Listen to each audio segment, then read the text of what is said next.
Everyday Daniel. What's up?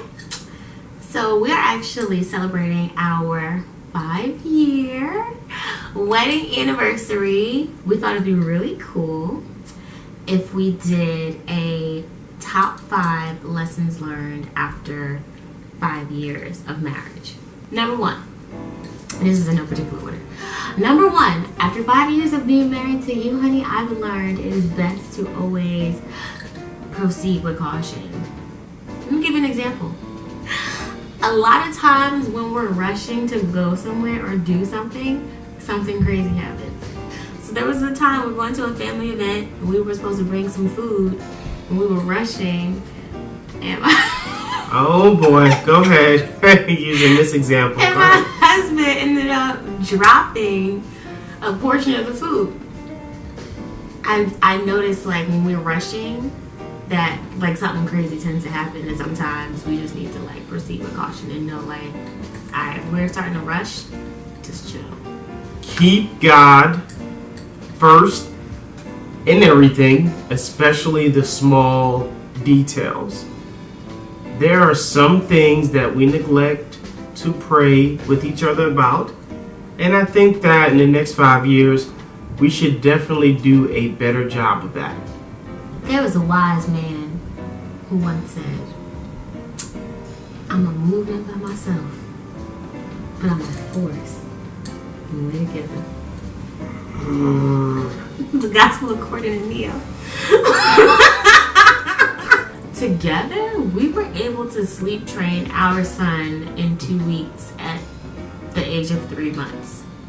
You know, obviously every situation is different, but I don't think either one of us could have done that by ourselves. Like, sleep training is hard. It's like not easy. But because we did it together, it worked. And I've learned over these last 5 years that everything that we do together truly is like, it's a movement. Number 2 for me is expect things to go off course sometimes. You know, we make a lot of plans, but the Bible says that, you know, our plans can look like foolishness to God, and there's a way that a man makes for himself, but the steps of a righteous man are ordered by the Lord. And I just learned that we've had a lot of plans, a lot of things that we want to do, whether it's moving to a different state or taking a different job, and you know, everything that we planned for, some of it we achieved, some of it we didn't, some new things popped up. And you almost have to expect when you get married that there are going to be a lot of adjustments. So just like naturally expect at some point in time, something will go off course, you know, especially something not in your control. Stop waiting for the right time to do things. That's a big one for us. Right? And to learn to enjoy the moment. There are too many examples, honestly, that I could give of like not being able to enjoy the moment. But I think what you were saying is like, you know, things are going to go off course. Things aren't going to always happen the way, you know, you expect them to happen. So I really learned like, you got to enjoy the moment and just live life. So you taught me that, Lou. You taught me this next one. Number 3, be patient. Hallelujah. You have to be so patient when you're married to someone. I thought you were saying when you're married to so patient when you're married to someone. 4th in line is... Thank you. Yep. Vacations! Oh my goodness. That's a shocker. Go ahead, I'm listening. Vacations are such a must. I think even like leading up to this trip, I didn't realize how much we needed a trip. There is power in packing a suitcase. Is that a word? There is power in packing a suitcase. Yes, there is. This was the first time that we planned a vacation in our marriage together. Together, yeah. You've done the planning for the other 2 trips. So I got to take part in leading up to like the excitement of, oh my gosh, we're doing this. It's normally like, I don't know where I'm going. But now it's like, yeah, we're going to do this. So vacations, I think, is a lesson I learned. We need to do more. For the next 5 more vacations. Okay, cool. I like that. Tell your spouse that you love them all the time. Him or her. Tell him or her all the time. Honey, I love you. it's like so important. So important. You never know what kind of day they're having. There's so much that they go through. They just need to hear you say it over and over again.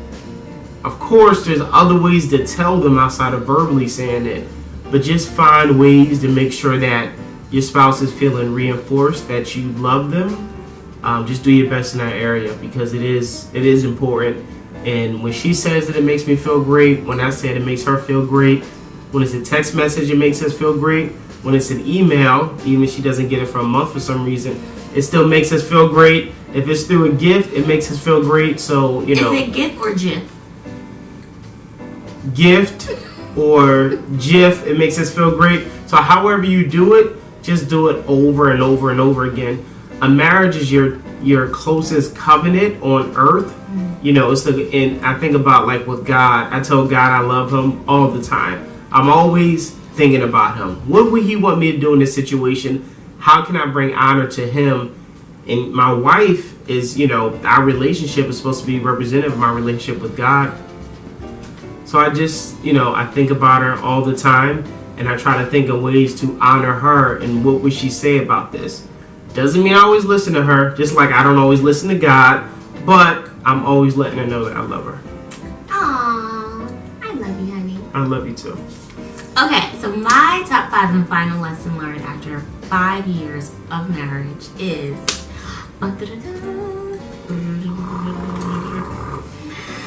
invest in marriage. And I think that really plays into all of what we're talking about, but more so concentrated. And I mean like marriage counseling, marriage retreats, marriage seminars, marriage podcasts.